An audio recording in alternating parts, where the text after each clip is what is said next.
so we got our side 3 plane as our active plane. We're gonna make us a new toolpath group. We'll call it our side 3 sweep it arm.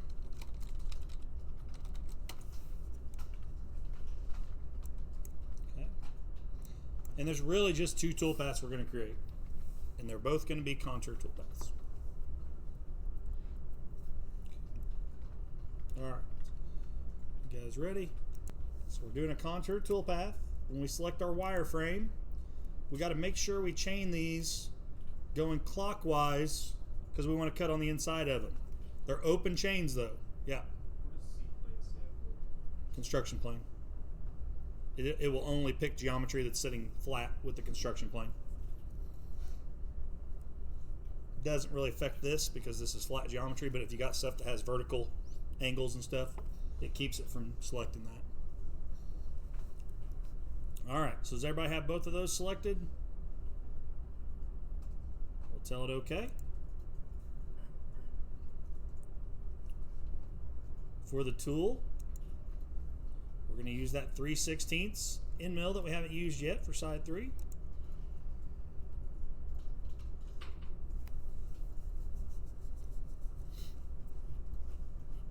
Okay. And we're going to tell it that we are going to rough and finish slots both ends.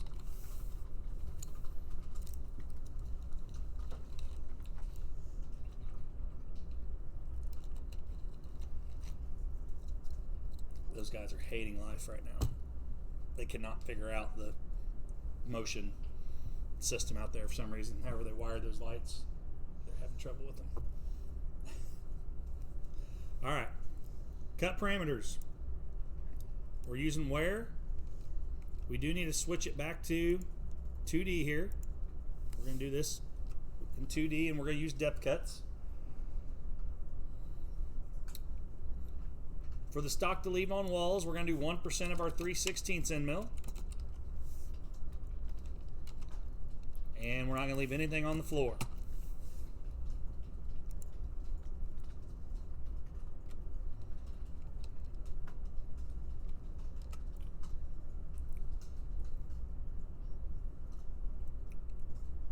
For the depth cuts, I'm going to turn that on. Now, I don't want to be this aggressive. That is coming in. That's the that's 2 times the diameter. We're basically slot milling this, so we need to divide that in half. Something in the tool that got pulled in and had that in there, but we don't want that. So we're only going to do a 3/16 depth of cut. We don't need a finish cut for the depth because we're going to break through a little bit just like we did on the outer profile because we want to cut this all the way past the bottom of the part. Now on the lead in, lead out, this is a pretty tight area. What I want you to do is make them both the 10%, kind of like we did with the counterbore. Okay. We don't need any overlap here. We can zero that out, which it was going to go gray here in a second anyhow. Because what I am going to have you do is down at the bottom, we're going to extend it out past the end of the part a little bit, so it's not starting right at the end of the part. So here, I'm going to click on the adjust the start of contour. I'm going to set it to extend. And then let's just extend it out 60% of our tool diameter. And then I'll hit the little black copy over arrow. And there you see the overlap went grayed out anyhow, and that'll make it at the start and the end. It's just going to get us starting off the part, so it's not plunging into material.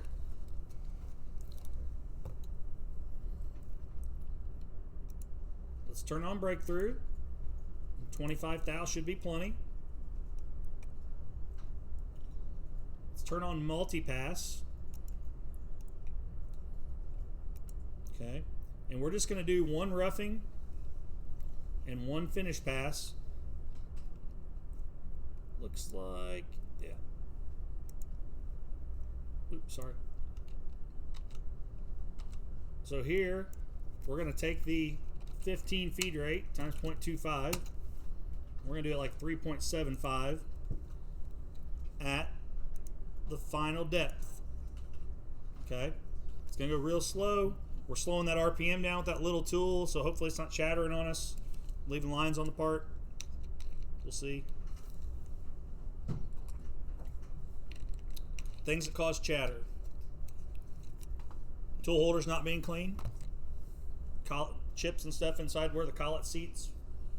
Okay, if those aren't cleaned out real good. Tool being sticking out too far, too much projection, or too much RPM. Okay, usually it's going to be one of those three things. You can adjust for it. If you slow your RPM down, you're still seeing a lot of chatter. Take your tool apart, take your tool holder apart, make sure everything's good and clean. Okay, out here, there's a good chance it could just be the collet. Okay, when people don't clean stuff up real good and they put it back in there and then you throw it in there and you got chips in there, usually it's going to get that collet where the runout's not as true as it needs to be. Okay, it'll still cut a good part, but maybe you're not getting that finish you're after. Okay, and that's where you get into those higher end tooling, shrink fit, press fit, hydraulic, high dollar tooling. So, okay, linking parameters. Top of stock is the top of our part here, which should be 0.5. And our depth we're going to is the bottom of the part, which should pull in 0. Plus we're going to break through 25 thou. So, that being said, when you do side 3,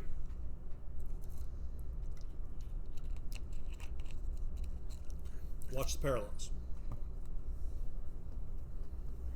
Okay. Watch the parallels. Make sure they're not in the middle of the part. All right. We might even, by the time we get to side 3, we get all the rest of the parts, side 1's done, and we get to side 2 and 3, we might even throw some soft gels in there and go and just cut a step in some soft gels. We're going to need soft gels anyhow because we're going to use them on the knuckle, on your wrenches that you're going to design and do. We're going to be using them. So we'll see how that comes out. Planes should be side 3 across the board. Coolant coming on after. If all that's good, we can check mark. There you can see it's doing like 3 depth cuts. And if you zoom way in, you can see it's doing a finish cut at the final depth.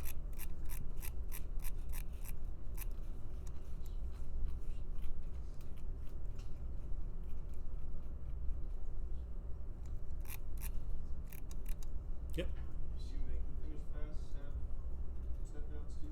You could.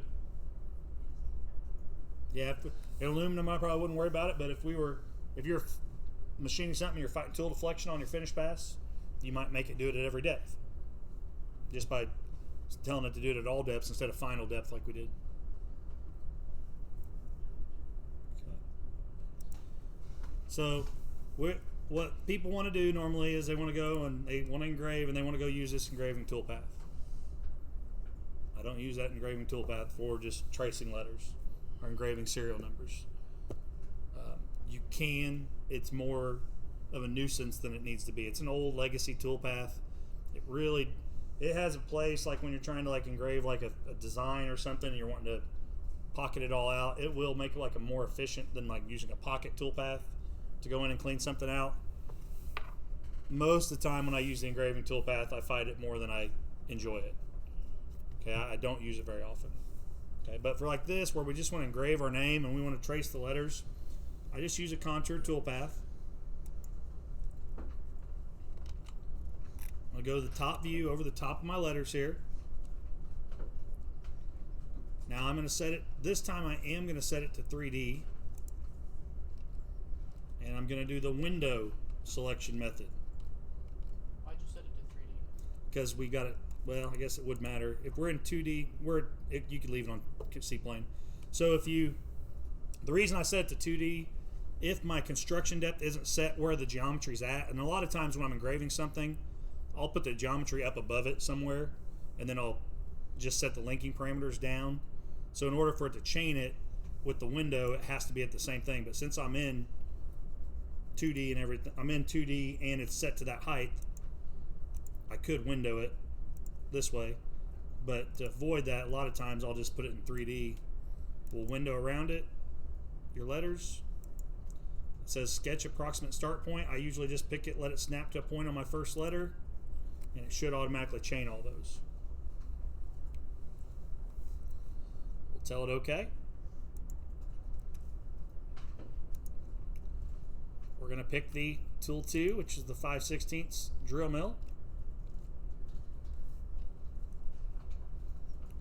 I'm going to slow this down. That way it doesn't make it like a bird look to it.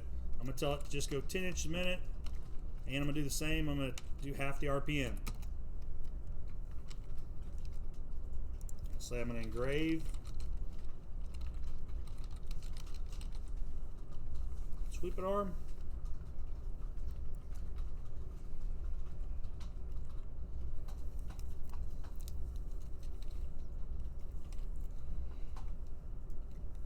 I'm going to go to cut parameters. Alright. I want it just to trace the letters. So I'm going to turn cutter comp off. I don't want cutter comp on. I don't want any stock to leave.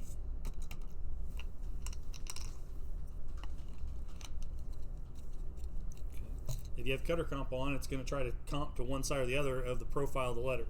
I want it just to trace them. Depth cuts, I'm going to shut them off. And then lead in, lead out. I don't want it engraving a ramp in and a ramp out.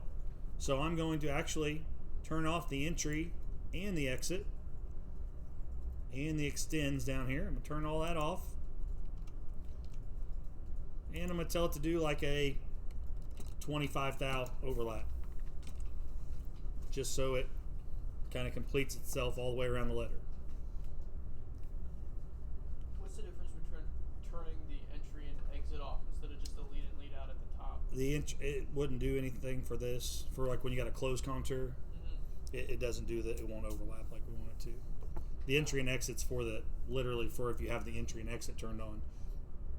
And the only way to get the overlap is to shut them off. So like if I left those on, it's gonna ignore the overlap. Sorry, I meant way up at the top. Entry and exit at the top. Yeah. Why wouldn't you just turn off lead in, lead out way, way at the top? Well, I think if you do that, and maybe I'm wrong, it takes overlap away too. The overlap. I want the overlap, yeah. I want to have some overlap. So I shut everything else off and just turn the overlap. Breakthrough, we're going to turn it off. We don't need to do multi-passes. And then all we're going to do is, I want you to set this, the top of stock is at 0.5. I want you to set the depth at 0.498. 2 thou. Just 2 thou. If it doesn't mark it predominantly enough for you, comp the tool down a little bit. Run it again.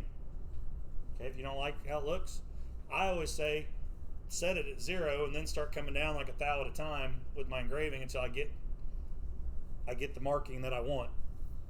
Okay, so we'll check mark. Probably going to go back in there. It's going up to the clearance height. I'm going to go back in and check mark the only use clearance at the start and the end. That way it's not going 2 inches above between every letter. There we go. All right. Now, let's right click. Or actually not right click. Let's select our side 3 machine group so it has both tool paths. Then right click it. Edit selected operations, change NC file name. This one needs to be side 3.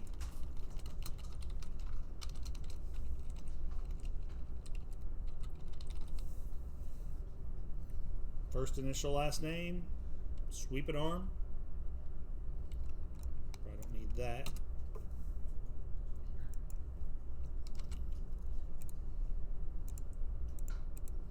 What did we do for the number? Did we do the date? 1/18/23. We did. Okay. So here we're gonna right click, go to program number, and we'll set this one at 1 25, 23.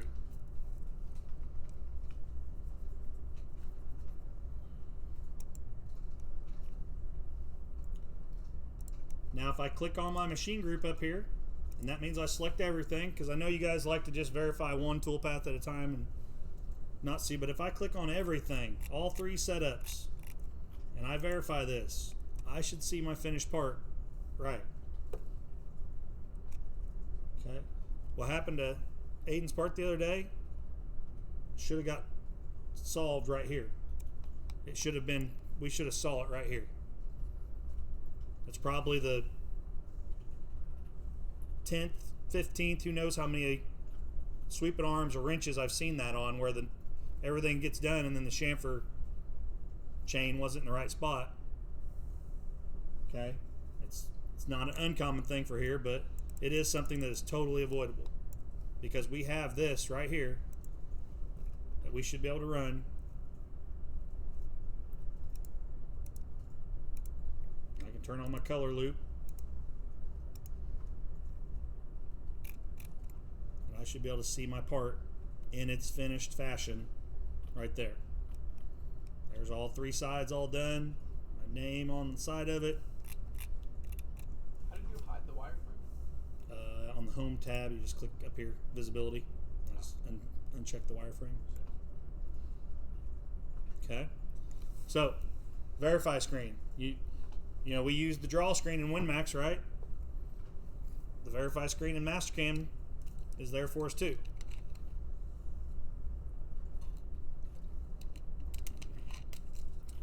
There should never be a part scrapped out in the shop because of a programming issue. Let me repeat that. There should never be a part scrapped out in the shop because of a programming issue. I should see that right here.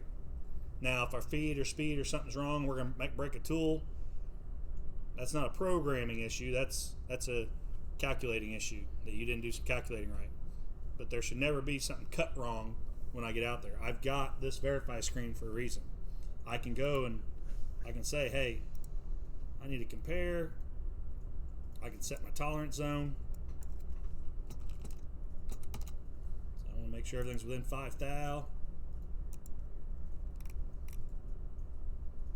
And I can refresh it. Everything's real close. Obviously the outside was a 1/2 inch tool, and I know that, and I left 5 thou on the wall. So I know it's not all going to be green, but it's all pretty darn close. Now those chamfers aren't in the model, so they're going to turn yellow. We did that on our own. There it is. Okay. Do you have a question? I may need to. I'm going to go get you guys your prints here in a second for the wrench. I'm going to talk about it. Actually, I'm going to go get them right now. I'm going to talk about it for a few seconds, and then you're going to have some time to work on it. You can go out, you can leave and work on it on your own. You want to go sledding or something, I don't care. But I do want you to have those ready to go within the week, because we're going to be right into the knuckles, and then that's your next thing. You're right onto that and programming it. So you're going to be working on the design. So let me go forgot about Zane. Sorry, Zane. So, you know, the outer profile is going to stay the same. Thickness needs to be the thickness. The material size is down here, so you have material size is not down there. Okay. Material size is probably best if I go get a piece out of the cabinet and measure it. I know the thickness is 3/4. I know that the width is 1 3/4. I'm not sure what the cut length is of them. So let me go grab a piece out of the cabinet real quick. We're going to make it something that fits. We're going to make the stock a, let's see, 3 7/85. So we're going to saw cut it to 4 inches. I'll just cut it to 4 inches. That's a nice round number. 4 inches in length. The Y, the width, we'll make that 1 5/8. We'll make it 1 5/8. That way in Y you're going to have a 1/16 per side to clean up. And then the thickness is going to be 3/4. I'm going to give you plenty to grip onto. We'll just have to take some off the backside. Okay? 3/4, yeah. 1/4 inch thicker than what the finished part needs to be. Okay? Yep. Did you say there's something on there that you can make and borrow? Yeah. So that's what I was saying. So what you can do with this, the outer profile needs to be this shape, this size. The thickness needs to be this shape, this size. The hex location needs to be right here.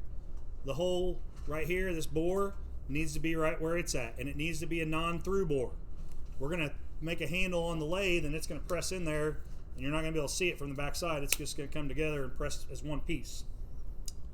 This pocket is optional. You can do something different design-wise in here. Okay, this pocket's there. You can draw the pocket and just engrave something into the pocket just like it is and lighten it. Or you can take and you can put some slots in there. You know, you can do something different as long as it fits in there, and don't do too much to where you don't have any structural integrity. Meaning, don't take that pocket and just machine it all the way through, because the first time you try to use this on a vise, I don't think it's going to take much for you to bend this 1/8 inch and 1/8 inch when you're using it on a vise. Okay, so you can modify what's happening here. Right now, this pocket's on both sides.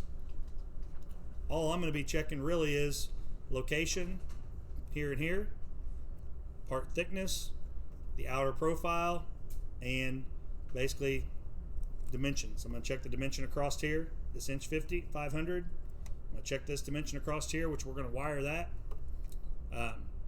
And we'll check this, you know, the arc down here and the positions of this versus this, probably on that arm now that I've got it running again. Okay, so you can start designing this today. You can stay in here and work on it. You can take off if you want, but just remember we need that on Monday. You know, we're going to come in, we're going to start working on side 1 of the knuckles together. We're going to go through that. We're going to use some dynamic tool paths on side 1 and 2 on the knuckles. But we're going to get to programming those because you guys are going to be ready for those within the next couple weeks to finish up the sweeping arm and dive right into this. Okay, and then after we get the knuckles programmed, we jump into the lathe of the book. We start talking about the lathe and getting ready for the handle and everything. Okay. Questions? How do you draw those clearance fillets? There is a, let me show you. So, like on a clearance fillet, let me see. So, when we create our polygon shape, we'll draw that in there. The IC is 760 divided by 2, because it's a radius. Okay. I think that's right, isn't it? Yep. Okay. So once you do that, then in the fillet, it's got a clearance. Wow. I didn't see that. Yep. And that's way too big. Oh. What is it? What does it say the clearance fillet's supposed to be? 75. 75 thou? Yeah. Radius anyway. Yeah, that looks better. So, does it have a added to it too? I don't know if it did or not. Add 10 thou clearance, yeah. So, you'll make sure you add 10 thou here, and then, Down there. yeah, right here. Clearance, and that gives you like extra. Right. Yeah.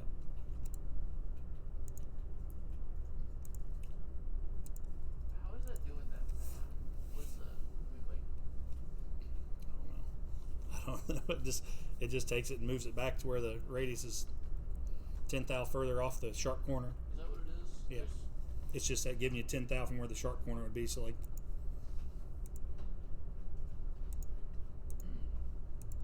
it's given right there. That's what it is basically. Right, so there's 10,000. 10,000's right there. Yep.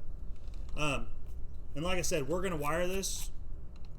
So what you're gonna do is on this, when you program it, and I'll talk about this more when you get there, but when you program it, all you gotta do for me for the wire is you're gonna drill a hole right in the center of it.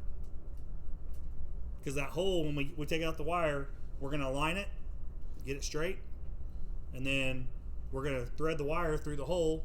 It's gonna do a routine that finds the center of the hole to set the work offsets, and then it's basically gonna feed out from that hole and burn its way around the profile until it gets back around, and that slug's just gonna drop out. So, okay. Any other questions? Thanks for that. Yep. All right, you guys can have it.